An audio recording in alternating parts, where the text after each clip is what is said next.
Più di 46.000 controlli, quasi 2.000 illeciti amministrativi effettuati per un totale di 1,5 milioni di euro in sanzioni. Il bilancio dell'attività operativa del Comando Forestale dei Carabinieri del Veneto vede un aumento delle operazioni del 15% rispetto alla media degli ultimi 3 anni, a fronte di un incremento dei reati del solo 5%.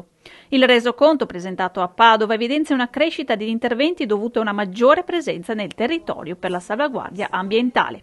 Tra le principali attività svolte la tutela delle aree boscate e della biodiversità con più di 36.000 controlli e dagli inquinamenti con circa 3.000 accertamenti che hanno portato ad individuare 183 reati legati alla gestione dei rifiuti. Questo aumento di numero di controlli che non ha poi una corrispondenza nel numero di reati rilevati è un indice, uno non esclusivo, ma che ci fa ben sperare circa anche quelle attività di educazione ambientale, di sensibilizzazione anche delle nuove generazioni che noi facciamo nei vari istituti scolastici, perché sta migliorando il livello anche dal punto di vista di attenzione all'ambiente e ai suoi equilibri. Possiamo migliorare contribuendo, ma già questo avviene, a segnalare ogni caso. Ci sono tante applicazioni che sono interessantissime, che se anche un appassionato che si trova in natura vede una specie strana o un esemplare che non ha mai visto, ma anche un insetto, un fiore, fotografarlo, mandarlo in queste applicazioni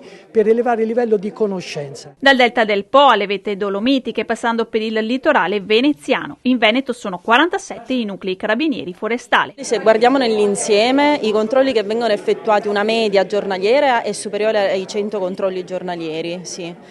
Sono 47 nuclei sul territorio del Veneto e si riesce, come diceva il comandante, si riesce a garantire una pattuglia giornaliera